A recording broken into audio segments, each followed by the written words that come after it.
A heartbreaking loss for the New York Knicks as they fall 103-100 to the Oklahoma City Thunder.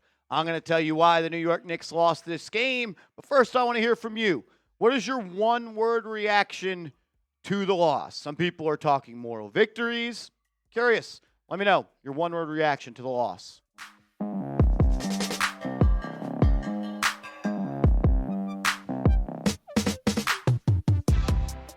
You're watching Knicks Now by Chat Sports. I am your host, Marshall Green, and I believe the Knicks lost this game for a couple of different reasons. I'll first just come out and say it like this. I know a lot of people are going to blame it on the officiating. Look, I don't think the officials did the Knicks any favors in this one. One of those final plays where OG Anunoby lays it up, and it should have been an and-one layup. It gets turned into an offensive foul, and it's essentially like a 5-point swing in that possession. I also thought some of the other calls down the stretch were late, but I thought a bunch of the other calls down the stretch were not great, But at the end of the day, the Knicks had plenty of shots to win this game. Reason number one that I think you lost this one, you started off way too slow. You scored 40 points in the first half. I thought you played too slow of a basketball game. And outside of the third quarter where you scored 40 points, you didn't score more than 23 points in either of the first, second, or fourth quarter. Simply put, you didn't make enough shots. You shot 28.6% from three. Reason number two, you shot 73.9% from the foul line in a game that Mitchell Robinson did not play in. You make one more free throw, that last possession, you don't have to hunt a three. You can go and get a two. Another reason I thought you lost this game is because, once again, the starting lineup for the New York Knicks was terrible. In the 13 minutes that Jalen Brunson, Mikal Bridges, Josh Hart, OG Anunoby, and Karl-Anthony Towns played together, they were a minus 10. And most importantly, that starting lineup started the fourth quarter. And to start the fourth quarter, the Knicks ended up, while that starting five was in the game, were a minus 5. That comes after the New York Knicks came into the fourth quarter up by 3 points. So you start the fourth quarter up, starting five comes in the game, starting five comes out of the game, and you're down by multiple possessions. I also feel like Mike Brown cost you this ball game, and it was his belief and support in the starting lineup, and most specifically, Josh Hart in this one that hurt you. Think about it like this. When Josh Hart was off the floor tonight, the New York Knicks had 128.9 offensive rating, meaning they would have scored 128.9 points per 100 possessions. That's when Josh Hart was off the floor. When Josh Hart was on the floor, they had an offensive rating, of 87.5.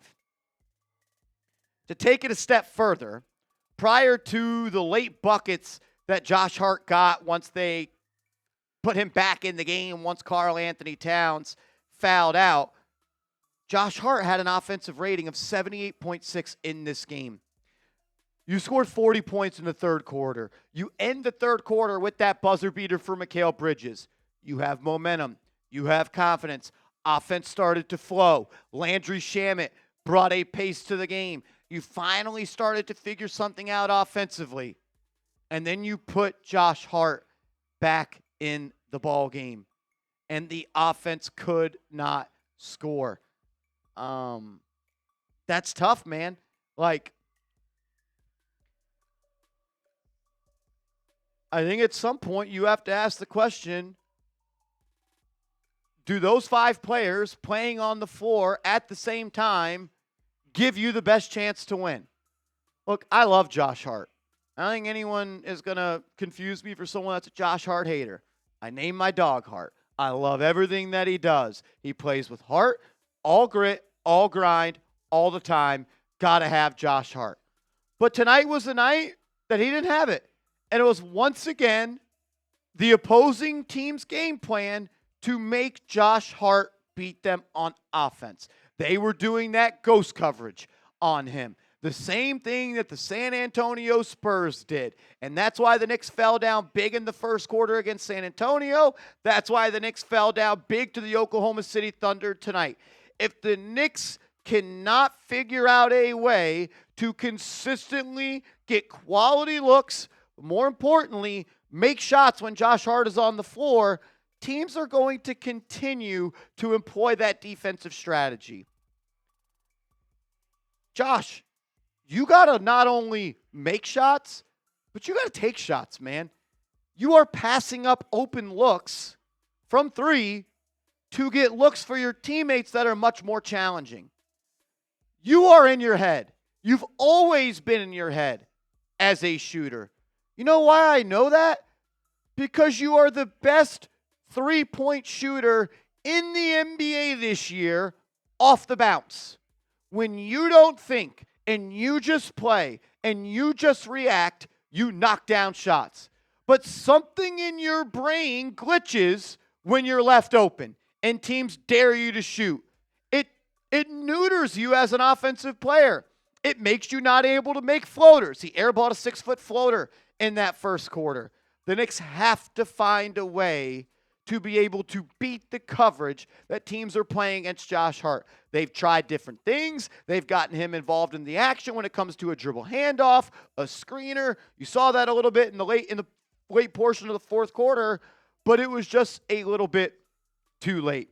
And on top of all those reasons, you lost this game because Jalen Brunson was simply not good enough.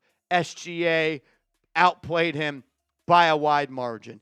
And if the Knicks are going to get to the NBA Finals and they have to match up against SGA and OKC, Jalen Brunson has to go toe-to-toe or outplay him. Look, I really appreciate the 15 assists. The sign of a great player is how you impact the game when the shot is not falling.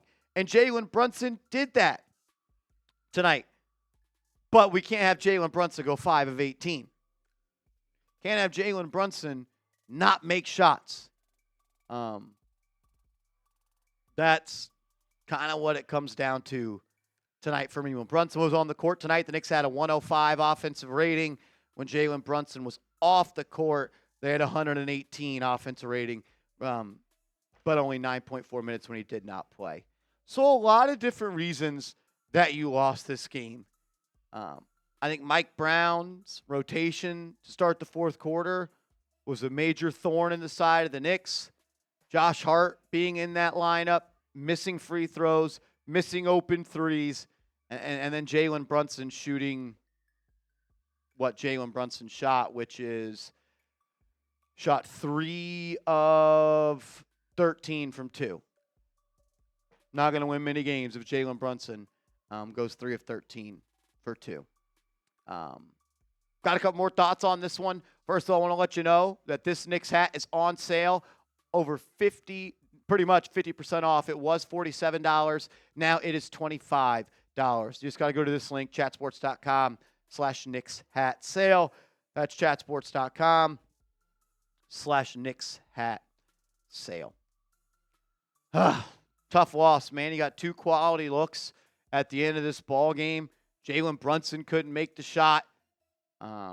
Credit to Mikal Bridges keeping that possession alive, tapped it out, and then OG Anunoby just missed an open shot, a shot that he probably feels like he can make at a 90% clip. I mean, let's just roll through the stats here. OG Anunoby, 6 of 17. Was Mikal Bridges 6 of 17 as well? Not going to win many games when Mikal Bridges and OG Anunoby combined to go 12 of 34. Pair that on top of Jalen Brunson going 5 of 18. I mean, look, I think you guys know me at this point. I am much more pessimistic than optimistic. I am much more glass half empty than glass half full. In fact, you only lost this game by 3 points, and Jalen Brunson, OG Anunoby, and Karl-Anthony Towns were almost all 6 of 17. Brunson was 5 of 18. Bridges, Bridges, OG, and Brunson. 6 of 17, 6 of 17, 5 of 18. I'm not going to say that's encouraging, but it puts a little color to the picture. Before we bounce on out of here, I got to give a huge shout-out to Karl-Anthony Towns, man. One, hell of a game. Hell of an effort. 9 offensive rebounds for Karl-Anthony Towns. They tried to put that big man on Josh Hart, or they tried to put him on Mohamed Diawara, and when a shot went up, Karl-Anthony Towns was able to baby the smaller Oklahoma City Thunder and get offensive rebound after offensive rebound after offensive rebound. So major salute to Karl-Anthony Towns for his effort. Thought he was very efficient as well. As you could see, 7 of 8. I don't know if it's a him thing. I don't know if it's a Mike Brown thing. I don't know if it's a teammate thing. I need more than 8 shots from Karl-Anthony Towns. I need him to shoot more than 0 3-pointers in a night. And a night where the New York Knicks scored 40 points in the first half, they have to find a way to get him the ball. And I almost hate saying that, because when you say they have to get him the ball, that almost sounds like Karl-Anthony Towns is just like some scrub out there that just can't go get the ball and demand the ball and post somebody up and put his paw up there and get it. But there has to be a stronger effort to get him the ball. Karl-Anthony Towns shot 0 threes tonight. He shot 4 threes against Toronto. He shot 1 3 against San Antonio. He shot 1 3 against Milwaukee. And he shot 1 3 against Cleveland. So 1, 2, 3, 7. And it's 7 3-pointers attempted in his last 5 games. Knicks aren't going to win a championship if Karl-Anthony Towns doesn't shoot threes and does not make them. I thought Towns was arguably the best player for the Knicks. But once again, he's his own worst enemy. Fouls out of the game. Knicks need a 3 at the end of the game. Would have been nice to have Towns in the game. But I get it. You're playing the Oklahoma City Thunder and the refs. We know how that goes. But you got to find a way to not be in foul trouble. Also, major shout out to Landry Shamet. In that third quarter, when the Knicks offense was dead, Josh Hart had to leave after like the first 90 seconds due to a back injury. Shamet comes in the game. I think he scores 11 points in that third quarter, and the Knicks put up 40 points in that third quarter. So major shout out to him. I thought he made the most of his opportunities. Big shout out to Mohamed Diawara. He go 3 more threes tonight, 3 of 4. I know he's a rookie, and I know he turned the ball over twice. I need him playing more than 12 minutes. I do. I need him playing more than 12 minutes. He's too relentless of a shooter and too good of a shooter at this point. I thought Jose Alvarado didn't play that good of a game today. Gonna happen. He's a bench player. Overall, I know some people are going to be like, Marsh, we competed with the champs. We showed them we could hang. And I hear that. I thought the Knicks lost this game more than OKC won it. So I don't know really how that balances into what I'm saying. But on the flip side, no Mitchell Robinson, no Deuce McBride, but also no Jalen Williams for OKC. And he's the second best player on their team. So I don't know. Sucks. Wanted to win that one. I like the way they battled in the fourth quarter. They fought back in it. They made it a game. Would have been nice if Brunson could have hit that shot or OG could have hit that shot. But if you played a better first 46 minutes, you wouldn't have been in that position. Appreciate everybody for tuning in. Back at it on Friday. Got to get a win. Then you're back at it on Sunday. Find a way to get back on the left side of that column. Let's go Knicks.